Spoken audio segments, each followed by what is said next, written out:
जोड्न सक्नु भएको छ अहिलेसम्म? 1,47,181 वर्ग किलोमिटर क्षेत्रफल हो। त्यो भनेको कति हो हेक्टर हो थाहा छ तपाईँलाई? तपाईँ जीवनकालभरि काठमाडौँमा 4 आना जग्गा जोड्न नसकेकोले भौतारेर हिँडेको होइन माइक बोकेर? कसरी जोड्नु भयो त राजाले यत्रो यो जग्गा जमिन? यत्रो देश कसरी बनाउनु भयो त राजाहरूले? केही पनि भएन। केही पनि नभएको भएदेखि तपाईँ नेपाली कसरी हुनुभयो त? अहिले गणतन्त्रले माने काम त भइरहेको छ। अहिलेको नेताहरूले जेनी पछिको अहिलेका सिजन नेताहरूले काम त गरिरहेको छ नि त। ठिक छ, यहाँ ल्याउनुहोस् माइक। अब काम भएको भए सिंहदरबार जलेको किन त? काम भएको भए सिंहदरबार जलेको किन त? सर्वोच्च अदालत जलेको किन त? अनि त्यो संसद भवन जलेको किन? सरकारको 3टा अङ्ग हुन्छ क्या भाइ, कार्यपालिका, संसद अनि व्यवस्थापिका है, व्यवस्थापिका न्यायपालिका। 3टा अङ्गमा 3टै अङ्ग जलाइदिए जनताले। वडा कार्यालय जलाइदिए, नगरपालिका जलाइदिए, नेता बस्ने घर जलाइदिए। अनि अझै पनि तपाईँ राजा आउँछन् र राजा नयाँ को आउँछ त? प्रचण्ड चाहियो अझै तपाईँलाई? तपाईँलाई अझै केपी ओली चाहिएको हो? त्यो अस्ति 23 गते मर्ने मान्छेमा तपाईँको भाइ भएको भएदेखि तपाईँ के गर्नुहुन्थ्यो? केपी ओलीको गएर तल घुँडाको पानी खानुहुन्थ्यो कि गएर केपी ओलीलाई गोली ठोक्नुहुन्थ्यो? हिजो 10 वर्ष जनयुद्धमा मान्छे मार्दै गर्दा तपाईँको आमाको सिन्दुर पुसेको भएदेखि तपाईँ आज कहाँ हुनुहुन्थ्यो? यस्तो प्रश्नले यो देशको समस्याको समाधान हुँदैन। तपाईँले पृथ्वीनारायण शाहको उपदेश पढ्नु भएको छ? पृथ्वीनारायण शाह को हुन् थाहा छ? अमरसिंह थापा को हुन् थाहा छ? बलभद्र कुँवर को हुन् थाहा छ? भक्ति थापा को हुन् थाहा छ? इतिहास थाहा छ? पहिला पढ्नुहोस्, तपाईँहरूले अध्ययन गर्नुहोस्। त्यही भएर तपाईँले पृथ्वीनारायण शाहलाई पहिला पढ्नुहोस् अनि देशमा राज संस्था किन आवश्यक छ भन्ने कुरा महसुस गर्नुहोस्। जस्तो अब गणतन्त्रले के काम गर्थ्यो भने तपाईँ यो माइक लिएर यहाँनिर आएर 2-4 हजार 5-10 हजार कमाउनुको लागि युट्युब च्यानल खोलेर बसिराख्नुहुन्थ्यो?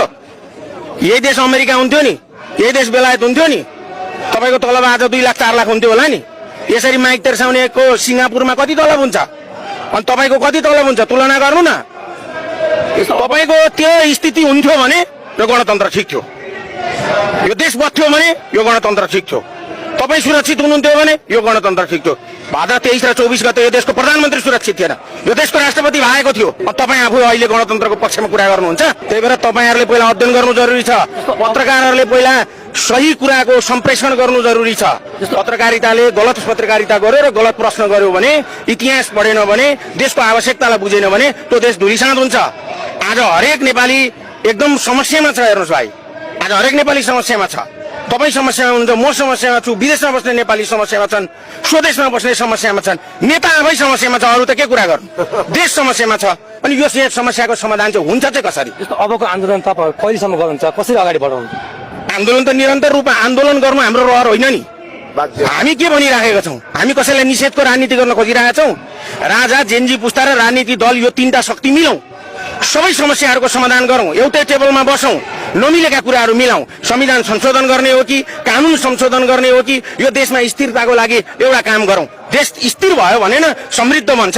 त्यतिकै हावामा समृद्ध नेपाल सुखी नेपाली भनेर सिंहदरबार जल्दैन। भयो समृद्धि? समृद्धि त कहाँ आयो? बालकोटतिर आयो। समृद्धि कहाँ आयो? गुन्डुतिर आयो। तपाईँले देख्नुभयो होला नि कुटी, त्यो कुटीमा गएर सोध्नु न।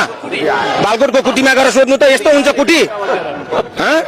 हो, अब कहिलेसम्म आन्दोलन भने जहिलेसम्म यो देशको समस्याहरूलाई एक ढिक्का गरेर नेपाली एक ठाउँमा आउने कसरत गरिँदैन, त्यो स्थिति ल्याइँदैन, तबसम्म आन्दोलन। जबसम्म तपाईँ सुरक्षित हुनुहुन्न तबसम्म आन्दोलन। तपाईँले पनि तपाईँको घरमा आन्दोलन गर्नुहुन्छ। एक दिन बाउले भात खान दिएन भने तपाईँ आन्दोलन गर्नुहुन्न?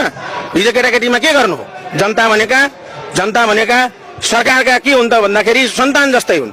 हामीलाई चित्त बुझेको छैन भने हामी सडकमा आउँछौँ। हाम्रो पनि माग सम्बोधन गरिनुपर्छ, जेनजीको पनि माग सम्बोधन गरिनुपर्छ।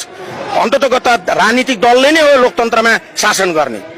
राजा हामीले स्थायित्वको लागि खोजेको होइन, हाम्रो इतिहास हो, हाम्रो गौरव हो, हाम्रो धर्मको रक्षक हो, हाम्रो जमिनको रक्षक हो, हाम्रो जमिनको संरक्षक हो, जमिन बनाएको मान्छे हो होइन भनेदेखि उसलाई हामीले सम्मान गर्न जान्नुपर्छ। जसरी तपाईँको घरमा तपाईँको पिताको सम्मान हुन्छ त्यसै गरी देशमा राजाको सम्मान हुन्छ। र तपाईँहरूले अहिले पनि म तपाईँहरूलाई विनम्रतापूर्वक अनुरोध गर्छु, पूर्व राजा, उत्तर राजा, पश्चिम राजा, दक्षिण राजा भन्न छोड्नुहोस्। राजा राजा हुन्छ। बुढो बुझ्नुभयो? बाघ बुढो भयो भनेदेखि पूर्व बाघ पश्चिम बाघ भन्नुहुन्छ र? भन्नुहुन्न नि? हो, त्यस कारणले गर्दाखेरि तपाईँ हामीले सही के त समाधानतिर लाग्यौँ भनेदेखि यो देश यति छिटो विकसित हुन्छ र यो दक्षिण एसियाको र एसियाकै सबैभन्दा सुन्दर देश बन्छ, समृद्ध देश बन्छ। हामीसँग अपार सम्भावना छ। त कहिलेसम्म यस्तो भइराख्ने? हामी पनि तपाईँलाई प्रश्न गर्छौँ, यस्तो कहिलेसम्म हुने? तपाईँहरूले पनि आवाज उठाउनुहोस् न, प्रचण्डलाई सोध्नुहोस् न, कहिलेसम्म तपाईँको गणतन्त्र त गइसक्यो त। तपाईँको राष्ट्रपति भागो, तपाईँ भाग्नुभयो, सबै भागो, सबै जल्यो, अनि अझै पनि ठुल्ठुला कुरा गरेर जुङ्गामा ताउ दिने। हिन्दीमा भाषण गरेर तेरा मेरा भन्दै शेयर ठोक्ने, शेयर पुरा शेरबाज हुने। अब के ज्यान भन्दा बाँकी ठुलो कुरो के हुन्छ? त्यही ज्यान पनि गुमाउनु छ र उहाँहरूलाई? अब त्यही पनि ज्यान पनि गुमाउनु छ। त्यस कारणले गर्दा सम्पूर्ण रूपमा कम्प्लिट सोल्युसनमा जानु पर्यो क्या भाइ, होइन? हिसाब कति बेलासम्म गर्नुहुन्छ जबसम्म उत्तर निस्किँदैन? हामी कति बेलासम्म सङ्घर्ष गरिरहेछौँ जबसम्म यो देशमा राज संस्था, हिन्दू अधिराज्य, होइन, त्यहाँ पछाडिबाट गएर जननिर्वाचित सरकार हो। 2 पिलर सिस्टमबाट छ, संवैधानिक राज संस्था र बहुदलीय प्रजातन्त्रको जुन धारणा थियो त्यो धारणाबाट जबसम्म नेपाल बग्दैन तबसम्म यस्तो भइरहेको छ। तर अहिलेको सरकारले त धक्का दिइरहेको छ नि त। तपाईँ थाहा छैन, हिजो भर्खर दुर्गा परसाईले गएर 31 बुँदे माग प्रधानमन्त्रीले राख्नु भएको छ, तर उहाँले त्यो माग सुनाइ होला कि नहोला तपाईँ विचारमा के लाग्छ? त्यो सुनवाई होस् नहोस् हामीलाई मतलब भएन। दुर्गा परसाईको के माग छ, कसो छ, राजतन्त्र चाहियो, राजतन्त्र चाहियो भन्ने माग एकातिरको कुरो हो, होइन? राजाको कुरो एकातिरको कुरो हो, बुझ्नुभयो नि? राजाको कुरा एकातिरको कुरो हो, माग एकातिरको कुरो हो। दुर्गा परसाई एउटा व्यक्ति हुन्, राजा भनेको समग्र देशको छाता हो क्या। तपाईँ समग्र देशको म छाताको विषयमा कुरा गरिरहेको छु, तपाईँ रुखको, म समग्र रुखको कुरा गरिरहेको छु, पिपलको बोटको कुरा गरिरहेको छु, तपाईँ एउटा पातको कुरा गरिराख्नु भएको छ क्या। यसरी त तपाईँले गर्ने प्रश्नै मलाई त चित्त बुद्धो लागेन क्या भाइ। मैले त तपाईँलाई धेरै, म त वर्षको त 10,000 विद्यार्थीलाई पढाउँछु।